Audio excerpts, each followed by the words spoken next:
Jurassic World Rebirth, Superman, and all the headlines of the day. And there are a lot of headlines today. You're live with the guy Monday through Friday. I got my beautiful producer Nat over here. Hello. And she makes everything run smooth. And I'm really starting to appreciate her because next week I'm not going to have her, at least until Friday. So if you want to see somebody fail magnificently, you're going to want to watch my show next week because I don't know how to do anything with a computer. Well, we'll probably figure out how to have me help you remote. Well, that would be fantastic. But if we can't, I am going to fail. And a little bit of an apology. I was trying new things with the show yesterday, and I buried the clip articles later on, and then the whole show kind of fell apart by the end. It started off okay, but hopefully today it goes a lot more smooth.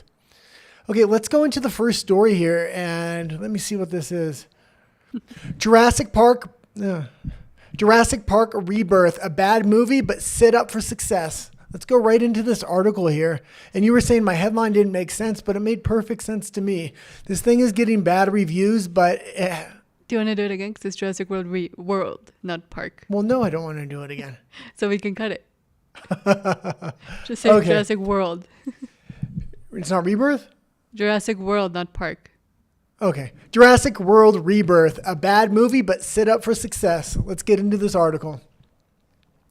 Okay, and I thought it was a perfect headline. Bad movie, but set up for success. It doesn't have a lot of competition. Its normal competition would have been Elio, which just had come out recently, but Elio is not going to have a fall off because it is a disaster of a movie, and it's your main family movie that's out right now. How to Train Your Dragon's already been out for a long time, so has Lilo and Stitch. So this is really the big family movie to go to for the weekend. So if anybody has kids, I'm guessing they're just going to go to this, even though it's having bad reviews. Everything that's coming out on this thing is not looking good for it. I would expect it to have a big drop off on the second week, but this opening weekend, I think it will do okay. Okay, let's read the article here. So from Vanity Fair, even Jurassic World Rebirth isn't sure why it exists. This pointless sequel has its merits, but does little to sustain a sagging franchise by Richard Lawson. Yeah, and we read this article earlier in the week. I just wanted to bring this back up to kind of set up the next article, which is box office expectations for this movie. Let's go into a little bit for this. And when I was getting the thumbnail for the trailer, I was thinking, man, Scarlett Johansson still looks really good. They should put her in more feminine roles. She keeps taking these masculine roles that are made for men. Even this role, I think the scientist and her should have been switched, and I think the scientist should have been a much more masculine man. They had a good lead for this movie, which was Chris Pratt. Chris Pratt, with the cultural shift that's happening right now, he is one of the perfect leads, yet they went to Scarlett Johansson. Okay, let's go into this. So look, another island. Just when you thought the Jurassic series of movies was out of juice, a new remote tropical locale full of dinosaurs has been discovered. What remarkable luck. In Jurassic World Rebirth in theaters July 2nd, it's not just the island that's different, it's the dinosaurs. We've got genetic hybrids stomping around a place nearish to South America. When's the last time you saw a movie briefly set in Suriname? And a whole new team of people about to encounter them. Is that premise fresh enough to merit yet another Jurassic sequel? No, not really. Rebirth, directed by Gareth Edwards with a script by original Jurassic Park screenwriter David Cope, at least seems aware of its redundancy. The film imagines a world that was once in awe of dinosaurs but has now grown tired of them. The magic has faded, oversaturation has ended curiosity. Yeah, this is going to be a problem because this is a sagging franchise, just like the headline said. It has dinosaurs and it's made for kids. So I think even though it's a sagging franchise, it's something, as long as it doesn't have major competition, it will do well. If this would have released on the same week How to Train Your Dragon came out or Lilo and Stitch, I think this movie would have been destroyed. I was just at Walmart today. I walked by McDonald's. Jurassic Park is everywhere. So even if this movie does have bad reviews, kids don't care. Parents care, and parents are going to do what their kids kind of ask them to do when they're choosing a movie here. And this is just a safe movie to bring the kids to, and that's why it's going to make its box office back, I'm guessing. Okay, let's continue to go on this thing. And maybe let's talk a little bit about Elio. Elio would have been the competition, but it is sagging huge. It is not a good movie. they probably should have put it in the vault and just not released it at this point. But that being said, because Elio has such a bad reputation, when parents look at what's playing at the theater, they're definitely going to go to Jurassic Park, because the bad reviews didn't come out early. I mean, they're just coming out in this last week, so people are just now hearing about it. The word of mouth really hasn't spread about Jurassic Park that it is a bad movie. So I think the bad reviews aren't going to hurt it as much as something else that had a lot of controversy, like Snow White, months and months before the release. Well, with the whole kids thing, it's going to have to be kids older than 13, at least in the States, because it's PG-13. Rated. Yeah, but you can go with your parents. Okay. Parents are allowed to bring you to the movie. So yeah, let's continue to go with this thing. And the ratings get more and more strict. And not too many kids are going out by themselves before the age of 13 anyway. So this suggests a wry meta-awareness of the film's own extraneous existence, arriving as the 7th installment of a franchise that has never been terrible, but has certainly not been able to recapture the awe and suspense of Steven Spielberg's original. People may be indifferent to Rebirth's resurrected animals, but the creatures may still greatly benefit humanity. A scientist of some kind, Henry thinks he may have stumbled upon a cure for heart disease as long as he can get 3 viable blood samples from 3 living species of dinosaurs. Dinosaur, one from the land, one from the sea, one from the air. Now, I will say this, it's just a good dinosaur. It's just a dinosaur IP. And with the dinosaur IP, kids are going to want to go see this. But How You Train Your Dragon is there, and it's kind of a dinosaur dragon IP. So it'll be interesting to see this go head to head with How to Train Your Dragon, although How You Train Your Dragon has been out for quite a few weeks now. Okay, why don't we go into the next article, because we did read this one a few days ago. And this next one is about expectations at the box office. And this is a fairly interesting article. We'll go into how they're kind of manipulating these numbers here. So from Deadline, Jurassic World Rebirth about to get loud with 260 million global opening over Independence Day stretch, box office preview. Yeah, and $260 million, it seems like a lot. I don't think it's going to hit that. Also, this is not just a weekend anymore. This is 6 days. So these movies come out very early in the week and they go into the next week so they can maximize their box office sales. It never used to be like this. It used to be Friday, Saturday, Sunday. Then it was Thursday, Friday, Saturday, Sunday. And now it's just 6 days. So you have almost a week to have your opening box office numbers. And that's why these movies are grossing so much. It's not because they're grossing more than movies used to. It's because they're having more days to tally their totals. Okay, let's go into this article just a little bit. It's Jurassic World Rebirth all the time until DC Studios' Warner Bros. Superman opens next week, and the rumbling starts offshore today in Hong Kong and tomorrow in the US, UK, China, Germany, Korea, Spain, and Italy. The overall global outlook by Sunday being 260 million on the high end. Well, and it has the China release today, so it releases first in China, and it should do well in China because it's dinosaurs. Dinosaurs talk to anybody in any language, even if it's a weak script. It has good visuals. It will sell the toys. Like I said, kids will want to go see this, even if adults don't like it. Broken out, we're seeing 130 million abroad with the dinos dropping into Australia, Brazil, Mexico, and the Netherlands on Thursday. On Friday, they head to France, India, among others. In total, a big footprint of 82 markets overseas, with Japan joining in August. Yeah, and I'm going to expect this to make 200 million worldwide.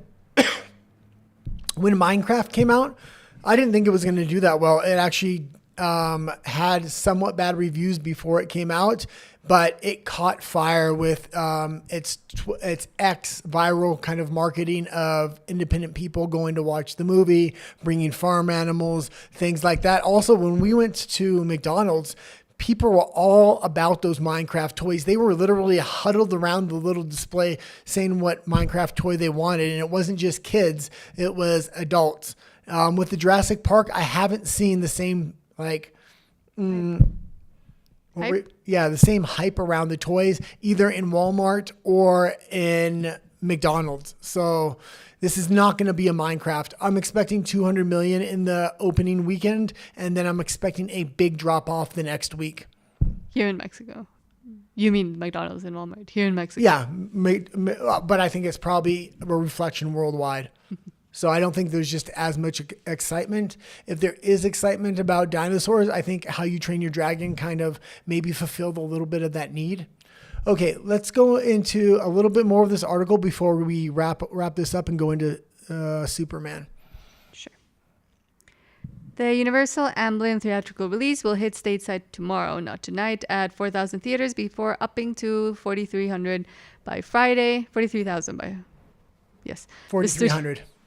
Okay, the studio doesn't really. She has trouble reading numbers all the time. So yeah, 4,300 theaters. This is actually a lot of theaters, and yeah, on a global basis, was supposed to be a major tentpole. Like I said, kids are going to force their parents to go see this, so it should make its money back. I would be surprised if it didn't.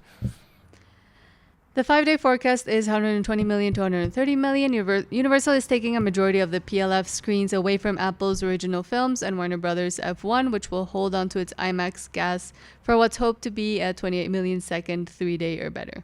Yeah, and F1 would have been its big competition, but F1 is geared towards adults. So what are the kids going to go watch? They're going to want to go watch Jurassic Park. Okay, that's it for Jurassic Park.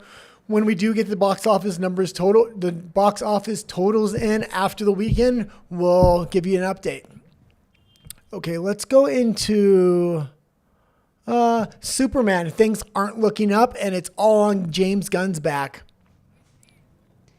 So from CBS News, David Cornsweet, director James Gunn, on a more down-to-earth Superman.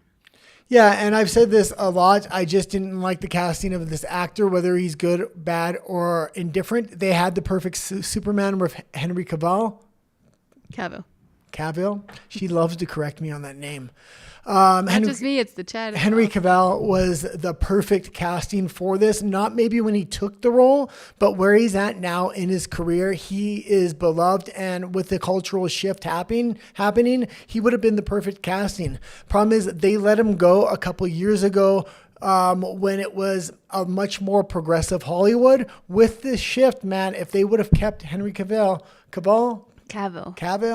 it would have been perfect. Also, he just has a good reputation all around. Like, I used to work at a bar as a bouncer, and I was kitty cornered to the AMC, and on the other corner was the major hotel where all the stars stayed in. And Henry would very often, I would say 2 or 3 times a week, go over to the AMC by himself, watch a movie, and whoever was sitting next to him in the theater would undoubtedly end up coming into the bar, tell me the story, how he was such a great guy, this and that. So yeah, I really wish they would have kept him in this movie. I think they should maybe cut their losses if this movie doesn't do well and bring him back. The DC universe really needs somebody like him right now, and I think he could save it and bring it back from the dead. Okay, let's go into this article a little bit. He was born on the planet Krypton, but the Man of Steel comes to life in California inside an edit room in Burbank. It's there that James Gunn is reviewing a scene from what Warner Brothers hopes is a summer blockbuster, Superman. With a reported budget of at least $225 million, it arrives in theaters July 11. It's the first feature from DC Studios, a division of Warner Brothers. Gunn is not only the film's director, he wrote the screenplay, and he's DC's CEO. I feel good about the movie, he said, and I'm excited about that, and I think we've done something that's different. Yeah, he really put all this hype on himself. I mean, the hype around James Gunn directing this movie has been going for a couple years now, and he's hyped it, and he's hyped it, and he's hyped it, and hyped his name in front of everything.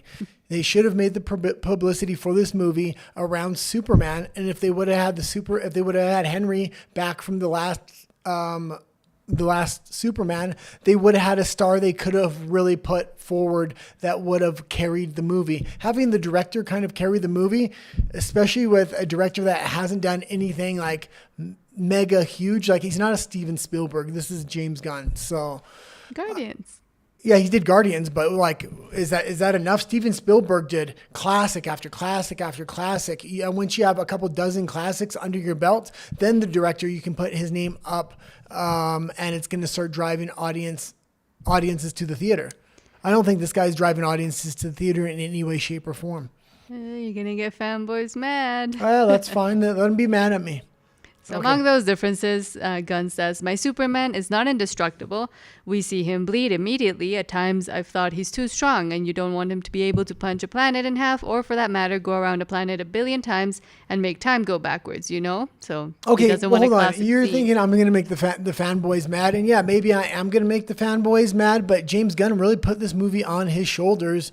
He had so much hype behind his name and him directing this movie and saying he has ultimate control over this thing. And we just seen the decisions he made. I don't care what kind of resume he's got. When we're seeing the decisions he's making and it looks like it's going to result in a bad movie, I'm going to put it on his head. I don't care what he's done in the past. I'm gonna judge him based upon this movie, and this is the tentpole. This is what the DC universe needs to kind of catapult everything else off its back, and I think they're gonna have to make this a throwaway and kind of redo the universe after him.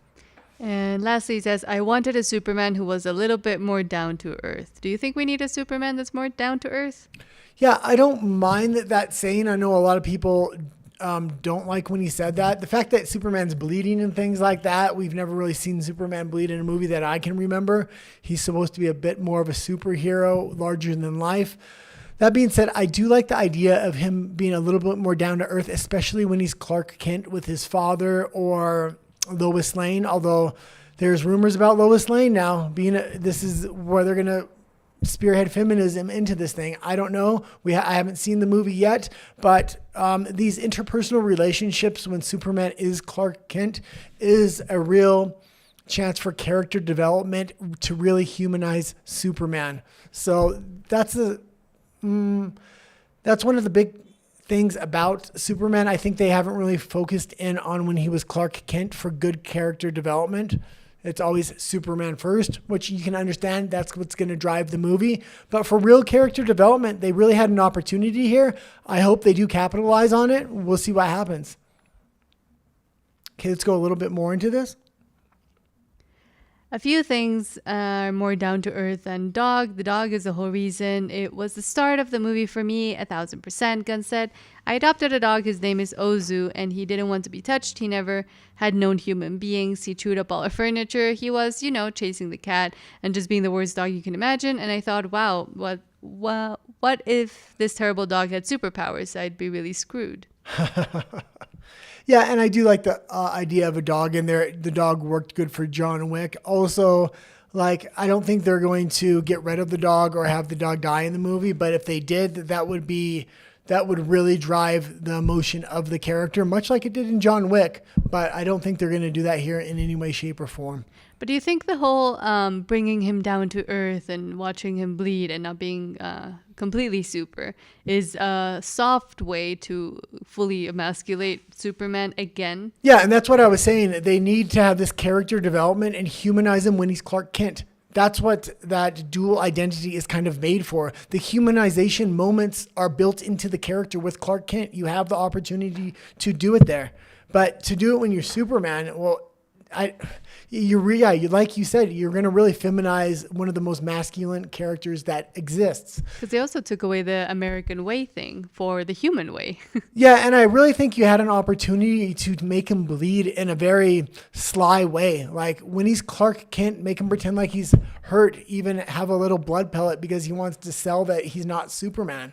Something like that. So have him fake bleed and hide the fact that, he can't bleed. Okay, let's read a little bit more, and then we'll go into the next article I got. So we met Cornsweet at the Arden Theater in Philadelphia. Okay, and this actor that is playing Superman, I have nothing really against him. I just think Henry Cavill really paid his dues now, and people would view him as Superman, and he would have been the perfect casting now, much more so when he first took over the franchise. Even if this actor is good, I don't think he is going to be great on a Christopher Reeves level, and it's going to take multiple movies in order to get him up to par and have him beloved by audiences. You already had an actor that was previously cast in this movie that was absolutely beloved by audiences and would have done the movie. He said he was going to do the movie, and James Gunn cut him. So, okay, let's continue here. Like his Superman, Cornsweet is immediately disarming as well as vulnerable, as in a scene with Superman's girlfriend reporter Lois Lane. Do we actually want a Superman that's vulnerable? Do we want vulnerable superheroes? We've already talked about it 3 times, so quit bringing it up. I said as Clark Kent, perfect. As Superman, no. It's a dual identity. So yeah, you can bring the vulnerability on with Clark Kent. He is definitely different from everybody else on Earth, Cornsweat said. He's not human, he's an alien, and he has these powers that nobody else has. And at the same time, he wants desperately to be a part of humanity. So ultimately, the dramatic stakes of Superman as a character is that he is lonely and he doesn't want to be. Okay, and that's Superman. Once we get the full reviews and everything that come out when this movie is in full release, we'll bring you the results of the box office and things like that. Okay. Let's go into this next article, and this is The Running Man. I talked a little bit about it a couple of weeks ago, but Verbal Riot actually previewed the trailer in his show, and he did a fantastic job. If you haven't watched Verbal Riot, go watch his analysis of the trailer. It was absolutely phenomenal. Now, I had a different opinion than him on it, although the trailer did look fairly well. I do not have a lot of confidence in this movie, and I did love the original because I did come from this generation where it was Stallone and Arnold, and they were battling it out in the biggest action movies with every single release that came out between the two. Okay, let's read a little bit about this. And Arnold Schwarzenegger was the original Running Man. This is an adaptation from a Stephen King book. So let's go into it. So from USA Today, The Running Man, Glenn Powell steps into Arnold Schwarzenegger role in first footage. Glenn Powell is running back to take the big screen. The Twister star, 36, steps into the role previously played by Arnold Schwarzenegger in the first trailer for The Running Man, a new adaptation of the 1982 Stephen King novel. Yeah, and it really does look like a video game. The original movie that was made back in the 80s or 90s played like a video game as well, but video games weren't quite as big back then. So to actually pull it off in a movie really worked really, really well. Every single villain was like a final boss in a level. The fact that they didn't have a video game for that surprised me. They should have a video game for this, but I don't think they're going to. And I'm not sure this actor is going to be able to pull it off like Arnold did. And everybody's going to kind of be comparing him to Arnold. And also we have to remember, this is an extremely masculine movie. And if they do it right, it should appeal to the age demographic of 18 to 40 males. Problem is, a lot of this stuff was going to be written and shot during an era of progressive Hollywood. I know we're coming out of that, so they probably left a lot of that on the cutting room floor. I'm just not sure if they're going to be able to pull this thing off. I will reserve my rights to judge this movie after it comes out. There's not much other than the trailer out about this right now. So Powell stars as Ben Richards, a man who enters a televised competition show where contestants are hunted by professional assassins. The trailer shows Ben, who is caring for his sick daughter, being recruited for the show by its producer, played by Josh Brolin. Coleman Domingo also appears in the footage as the show's charismatic host. Edgar Wright, whose previous films include Shaun of the Dead and Hot Fuzz, directs The Running Man. His signature directing style, including fast-paced editing and the use of quick zooms, is on display in the footage. Yeah, I just think you needed a bigger name actor. Like a Chris Pratt would have been well in this. I think Arnold did look like a superhero in the first one, even though an average guy, like he's playing more of an average guy, I think would work better for the storyline. If you can put yourself in the position of the main actor as the everyman, I think it works well, but you need an absolutely beloved everyman because they're going to be comparing him to Arnold. So I really think the gentleman from the Guardians of the Galaxy, Chris Pratt, would have been perfect for this role. But again, they've cast this guy. He was in the new Twister. I like the original Twister a lot better. So I'm not sure if he's a big enough star to actually carry this movie. Okay, let's continue to go here. King's Running Man novel was previously adapted into a 1987 movie starring Schwarzenegger as Ben Richards and featuring Richard Dawson as the game show character. Do you want me to read what it's... Yeah. And Nat's having a little bit of a coughing attack, so I'll kind of take over here. It does have a fairly good ensemble cast, so there are quite a few well-known faces in here. Wow, is this Josh Brolin? Is that his name? She's going like this off camera. I don't know what that means. Yes. Has Josh Brolin and a lot of other, maybe not A-list actors, but people that are definitely recognizable that I've seen in the trailer. The trailer's filled with action. If they can get good character development in here, well, I'm willing to maybe really give this movie a chance. I love the first one. And the fact that this was written in the progressive age of Hollywood, man, I have a lot of doubts if they're going to pull it off. I really wish they would have waited a year or two to really make this adaptation and this remake again. Okay, let's go into the actual news of the day. So we're going to go kind of rapid fire with the articles here. And it's going to start with Donald Trump and the lawsuit that was going on with Paramount. Sorry, I had a brain fart there. So from BBC, Paramount paid Trump $16 million to settle 60 Minutes lawsuit. U.S. media company Paramount Global has agreed to pay $16 million to settle a legal dispute with U.S. President Donald Trump regarding an interview broadcast on CBS with former Vice President Kamala Harris. Trump filed the lawsuit last October, alleging the network had deceptively edited an interview that aired on its 60 Minutes news program with his presidential election rival Kamala Harris to tip the scales in favor of the Democratic Party. Yeah, and I think this is a win-win for everybody.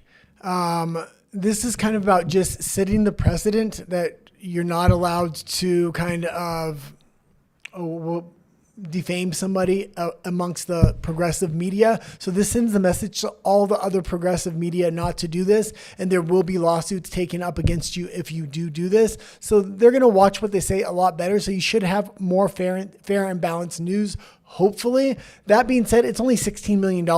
It's not a lot of money, and they really needed to get this lawsuit out of the way for other things they needed to focus on. So I think Trump won. I think Paramount actually won because it could have been a much bigger judgment against them if this went to final verdict. So Paramount said it would pay to settle the suit, but with the money allocated to Trump's future presidential library, not paid to him directly or indirectly. The company noted of course, they didn't want to give it to him directly, but maybe they couldn't. It would have been a conflict of interest. So maybe that's why they're being forced to do that. So the company noted the settlement does not include a statement of apology or regret. A spokesperson for Trump's legal team swiftly hailed the settlement as a win for the American people over the fake news media. CBS and Paramount Global realized the strength of this historic case and had no choice but to settle, the spokesperson added. President Trump will always ensure that no one gets away with lying to the American people. CBS, which is owned by Paramount, previously said the case was completely without merit and had asked the judge to dismiss it. It stressed the broadcast was not doctored or deceitful.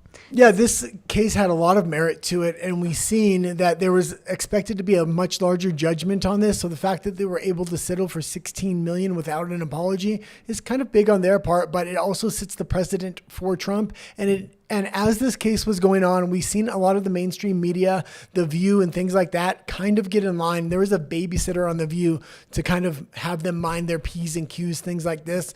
We kind of gave a preview of that through clips a few weeks ago on our political channel. So let's go a little bit more into this, and then we'll go into the next article, which is related to this. So the settlement marks the latest concession by a U.S. media company to a president who has targeted outlets over what he describes as a false or misleading coverage. So this is coming from the BBC. Yeah, obviously. Okay, let's go into the next article, actually, because the next two articles are related to the story as well. From Deadline, Paramount Global blasted for settling Donald Trump's 60 Minutes lawsuit threatens journalists' ability to do their job, WGAE says. Now, this is obviously take all this with a grain of salt because it's from Deadline. The mainstream media has had a lot of Trump derangement syndrome, and the way they would cover Biden or a Democratic candidate compared to how they would cover Trump, it was just so polar opposite. It was obviously biased. Hopefully this brings them back in line and we can get a little bit more fair and balanced coverage. I don't expect actual fair and balanced coverage, but man, where the mainstream media was before was, man, it was cringe and just hard to watch them at times. Paramount Global, but it did make good clips on this show, I'll tell you that. Okay. Paramount Global is already facing sharp criticism over its decision to settle Donald Trump's lawsuit over the way that CBS's 60 Minutes edited an interview with Kamala Harris. The $60 million settlement, announced late on Tuesday, came after months of wrangling and protests with CBS News. The lawsuit was seen by many legal observers as meritless, but Paramount Global needs the Trump administration approval for its merger with Skydance Media. Yeah, and that's a big point here. They needed to get this settlement out of the way for their merger. And we had talked about this time and time again over the last few months. And it seemed like this lawsuit was really holding it up. And the amount he was seeking in this lawsuit could have been in the billions. So the fact that they got away with 16 million, I think is huge for them. This is going to allow the merger to go forward, and I wouldn't be surprised if there were backroom deals made with this thing as well for the settlement. So Ana Gomez, the sole Democrat of the FCC, said in a statement that the settlement should alarm anyone who values a free and independent press. She said that instead of standing on principle, Paramount opted for a payout. That decision now casts a long shadow over the integrity of the transaction pending before the FCC. Okay, and let's talk about this. There hasn't been fair and balanced when they've been covering Trump for a long, long time. Trump had to make a completely different way to reach the American voters in order to get reelected. The independent media, a lot of that was thanks to Trump, and the fact that we're having precedents sit with free speech, and he's really going back to free speech. I think I'm seeing this even on YouTube with the censors and things like this. We can say a lot of things now and cover a lot of things that we couldn't cover just a few years ago. So I do like this. That being said, I think you're going to have mainstream media really starting to mind their P's and Q's now because the settlement came down, because it kind of set the precedent, and because they know Trump will come after them. I think a lot of the Democratic Party or the progressive, let's say the progressive political landscape, will now start investing into independent creators on YouTube, like a Destiny, like Pacman, like David Pacman, like a lot of these other independent creators. They can still speak a lot more freely than I think the mainstream press can. So you're going to see a lot of money influx into probably YouTube content creators that have a liberal political bias. And Ana Gomez continues, given the extraordinary public interest in this deal, the novel legal questions raised by the lawsuit and its resolution, and the repeated calls from lawmakers for transparency, I once again urge the FCC to bring this matter before the full commission for a vote. Approving this transaction behind closed doors and under the cover of bureaucratic process should be a shameful outcome that denies the American people the transparency and accountability they deserve, especially when press freedom is at stake. Okay, that's good. And we've seen the mainstream media just decline on their viewership numbers. They've lost the trust of the American people, and they've done it on the back of their Trump derangement syndrome. And this is why we've seen the rise of independent media so much. It's going to be interesting what happens with independent media. We've kind of talked about the influx of mainstream media coming over to independent media, recruiting independent media content creators like Brett Cooper to come over to Fox News. I'm expecting CNN to kind of do the same. I'm also expecting a lot of progressive money to come into the independent media space for content creators like David Pacman and Destiny, so they can continue to be the thorn in the side of Donald Trump. Because if the mainstream media isn't the thorn in his side, they're going to have to find somebody else to be that thorn.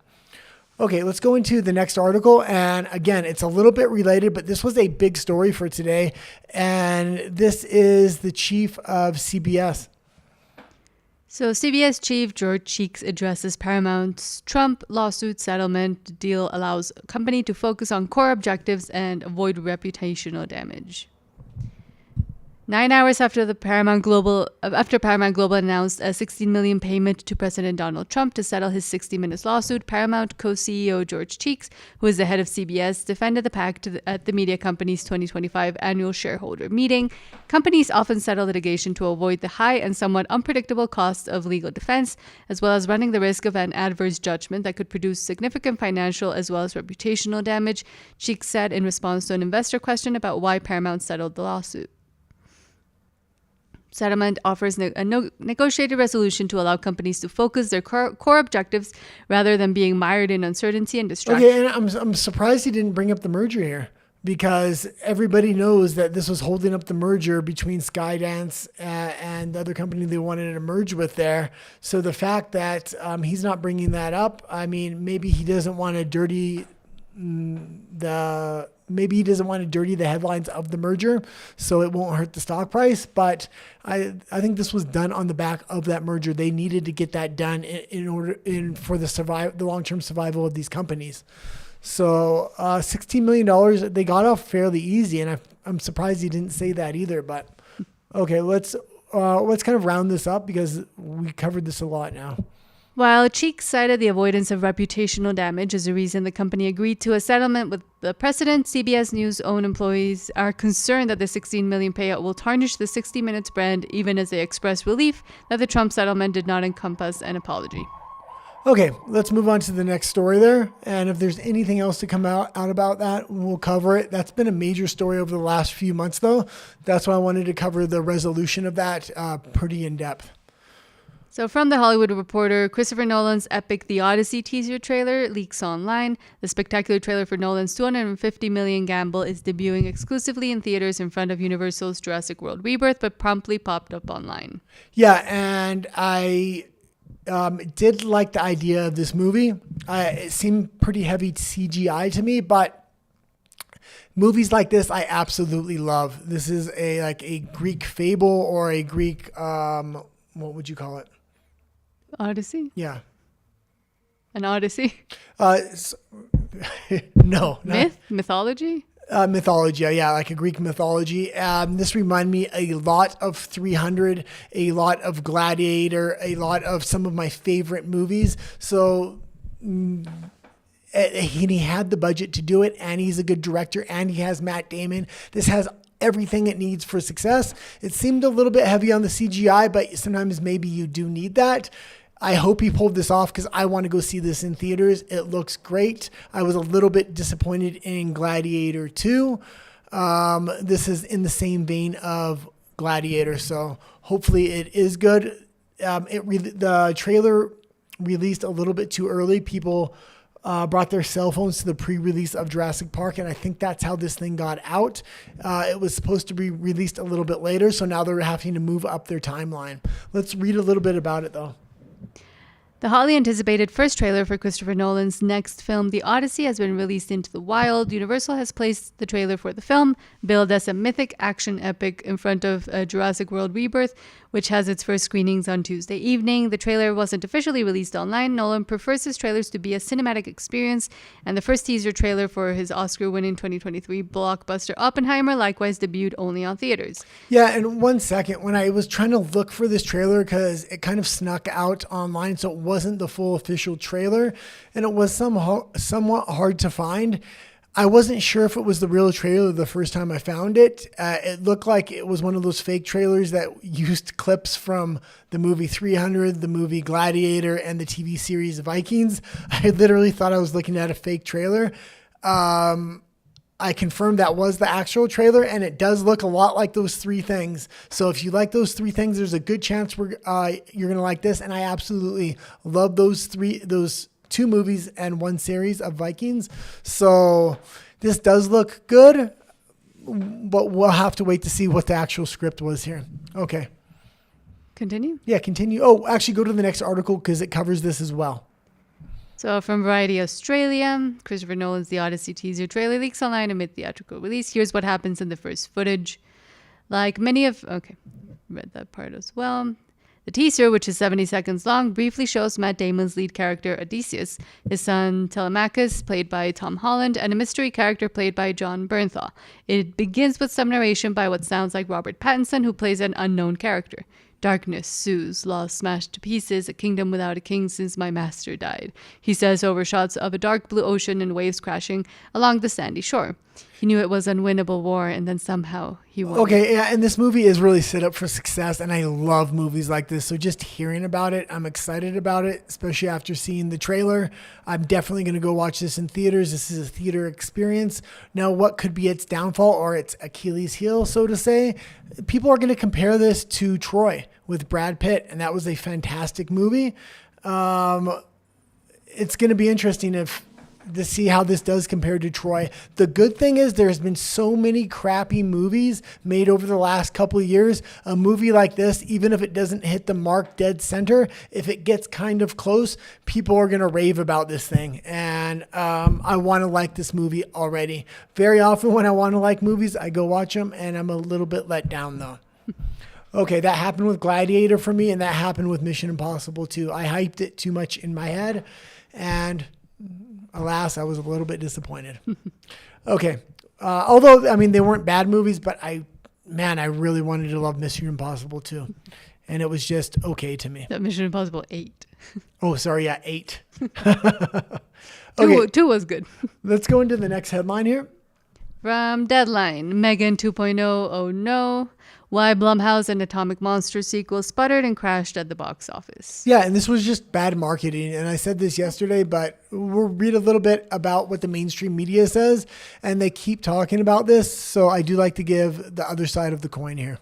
After becoming a surprise hit at the 2023 winter box office to the tune of 180 million worldwide off of a 12 million budget. Okay, let's hold it off right there. Yeah, it made 180 million off a 12 million budget, but it had a massive marketing campaign behind it, and that's why the first one succeeded. Why didn't they do the same plan for the second one? I don't know. Fueled by a flaming hot TikTok dance meme, there was no question that Blumhouse and Atomic Monster had to make a sequel to Megan. The Psycho Doll movie was back, and this time she was a girl. She even argued with Chucky on social media, which excited young females, 53% women, 44% under 25, at a time in the post-Bad Times box office, particularly during a post-Christmas when most of the country was in a deep freeze. Megan seduced. But this time around, moviegoers had no interest in making a playdate with the doll, as Blumhouse's release, Megan 2.0 via Universal, posted a horrible opening of 10.2 million. And we're seeing backlash, whether it's a female lead or a female doll lead. It looks like there is kind of a backlash now. So, yeah, that may have went a little bit into it, but they should have leaned into something with social media like they said they did for the first one with Chucky. Or in Mexico City where we live, it's called Chucky, which I learned the other day. And Chucky's extremely popular in Mexico. Okay, well, we can skip on to the next article because we have covered Megan 2 and its disastrous release a lot. So from Variety, Devil Wears Prada 2 starts filming with Meryl Streep, Anne Hathaway, Emily Blunt, and Stanley Tucci returning. Kenneth Branagh joins the cast. Yeah, and we have talked about this, and this was the movie nobody wanted to see. They didn't need to remake it. Why they're trying to cash in on this. A lot of the leads in this movie are also going to be females. I don't know if this is going to succeed in this cultural shift that we're kind of in. That being said, they were smart enough to bring back the original cast. So if they can get a good script, maybe they can pull something off. But it really worked in the original one because Anne Hathaway was able to pull off the really young up-and-comer, and Meryl Streep was the old, what would you say? Editor-in-chief? Yeah, the old jaded editor-in-chief. Anne Hathaway, she can't pull off a young whippersnapper anymore. Well, when it first was announced, I said, and I'll speak as a woman because you clearly don't care about this movie. I like the first one. So when they announced the second one, I said, I don't think they need to remake everything. But now that Anna Wintour has stepped down from Vanity Fair, which is what essentially Meryl Streep's character is based on, I think it would be interesting, but they're going to girl boss it. I know because the script was probably written like 2 to 3 years ago. Yeah. And Anne Hathaway, it's interesting where they'd want to bring her character because she wanted to become a journalist and she kind of did in the end. So is she going to come back and become the fashion editor now that she didn't care about in the beginning? Apparently her boyfriend doesn't come back. I forget his name. And I think it might actually have a bigger audience because women are starved for actually female movies. Yeah, and that's the thing. At least it has a good female cast here. It has an original cast. It is coming off the back of a good movie. Although everybody's saying it doesn't need a part 2. This thing could be fairly well because of the heavy female cast in an actual female-oriented movie, meaning you're not trying to put these female leads where a male lead should be. These actresses, this movie was kind of made for actresses, so you don't feel like they're out of place here. This could do okay, although Like, I don't think they needed to make a part 2, although I surprisingly liked part 1. I didn't even really mean to watch it. I just had nothing else to do that day. I ended up watching it, and it was a good movie. Yeah, I've seen it a lot of times. And it does, interestingly, so kind of subvert for the time. It subverted rom-coms, but it was still along those lines. But it was interesting that the dynamic that was being explored was between a boss and an employee and not between a man and a woman as much. But I think it doesn't need a sequel. Yeah. Okay, let's go into the next article here. And I actually deleted the original article and brought a new one because there was a result in this case. Oh. Let's skip to the next article and we'll come back to this one just because I already opened it up here. Okay. So did he beat the RICO charges, which I said he would do yesterday? I said I had suspected that the jury wasn't going to convict him on any of the major charges.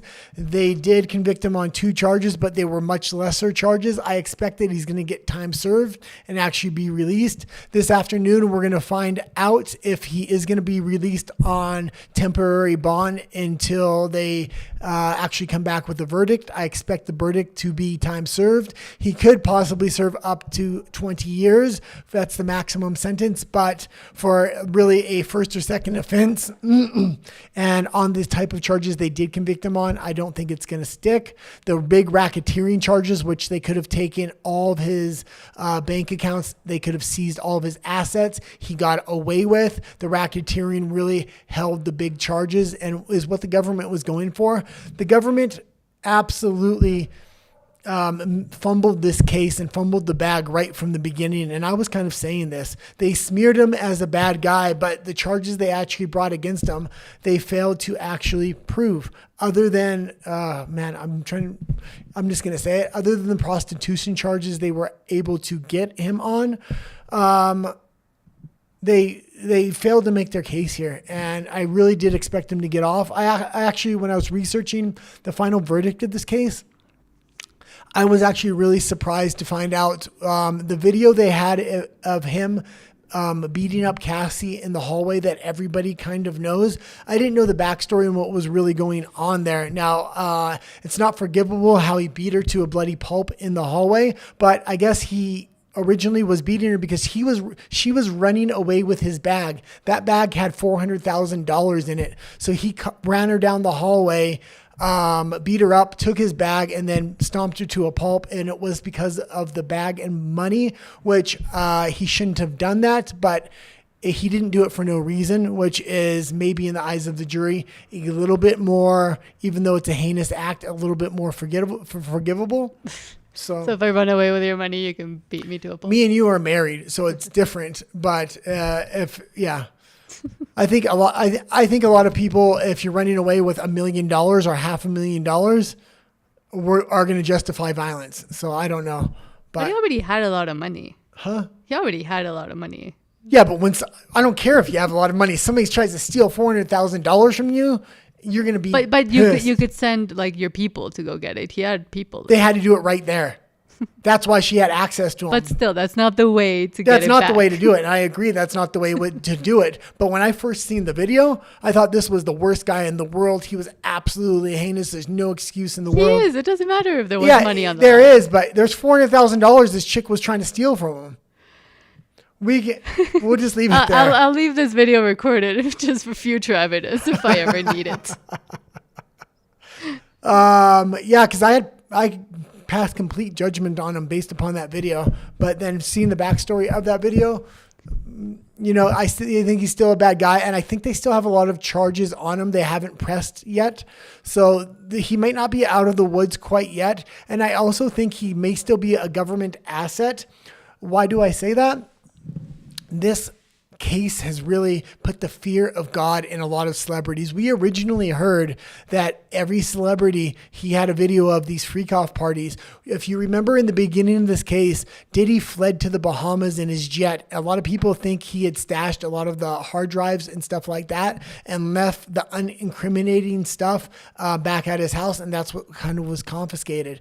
So the FBI and the government kind of went around questioning all these celebrities, all these stars, things like this, really put the fear of God in them. Now with Diddy being acquitted, he can kind of go back and say, I still have those videos. You're going to kind of do what I say. So now they can kind of tighten the bolts on a lot of these celebrities that the government couldn't do before. They can kind of do now. It's going to be interesting what happens now that it looks like he's going to get off almost completely. Okay, let's go into the next case here, or the next story here. So from Variety, Microsoft to lay off thousands. Xbox chief says gaming division cuts will remove layers of management. Yeah, and I keep saying this, but Microsoft, since the introduction of Xbox, has always lost money on the system. It wanted to avoid monopolization of the market through Sony and PlayStation. That's why it always put out a system in order to compete with it, so they could avoid monopolization of the video game market. That being said, Microsoft might be under a little bit of hard times, and we know the video game industry in general is under hard times. These titles you're having titles that are almost at $1 billion to manufacture, which is a crazy amount of money. So let's read a little bit into this article. Microsoft is set to lay off thousands of employees worldwide Wednesday, including some in the Microsoft Gaming Xbox division.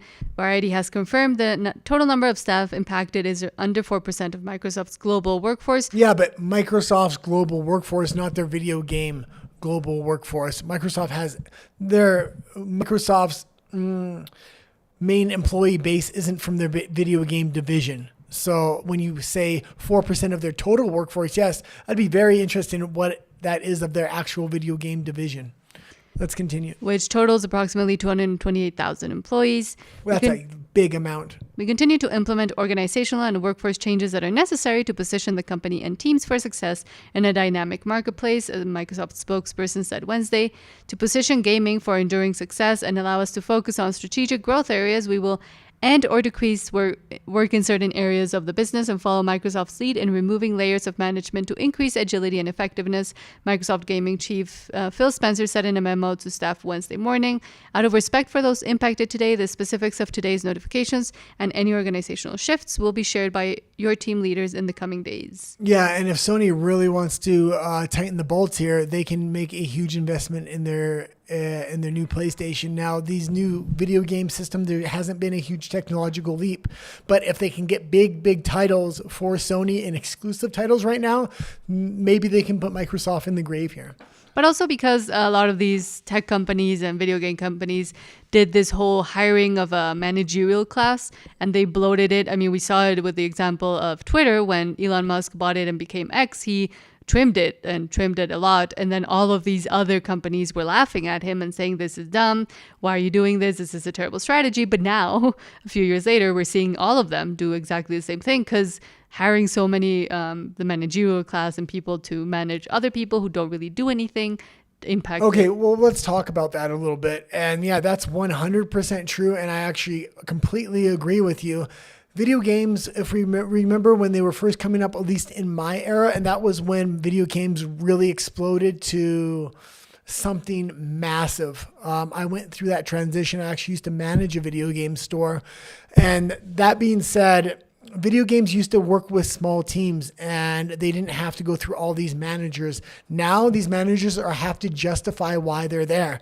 So they're really looking over everything with a microscope. So it's hard to get good ideas in their original conception out to the final distribution of the game. So I think taking up all these managers will really increase creativity with smaller teams. At least that's what I would hope, because that's what video games used to be. Okay, let's go into the last story of the day here, and then I'll talk about one story we have for our nightly show, which is a political show, Monday through Friday. It's kind of the other half of this. We cover pop culture here and politics on our night show. That's me and Nat actually live, both on set, so she's not off camera at night. From the AP, U.S. judge says China's Huawei Technologies must face criminal case for racketeering and other charges. Yeah, and this is big. I mean, they already banned Huawei in the United States, correct? I believe so. Yeah, so Huawei's already banned there. They wanted to try to go after them financially, and a racketeering case is huge. People could go to jail for this. They want to try to bankrupt the company. So, I mean, Huawei, for the most part, is banned in the United States. I know not everything is. So I guess that's why they're able to even bring this lawsuit, because if everything was banned, this would have to be a retroactive case. Let's read a little bit about what's going on here. A U.S. judge has ruled that China's Huawei Technologies, a leading telecoms equipment company, must face criminal charges in a wide-reaching case alleging it stole technology and engaged in racketeering, wire and bank fraud, and other crimes.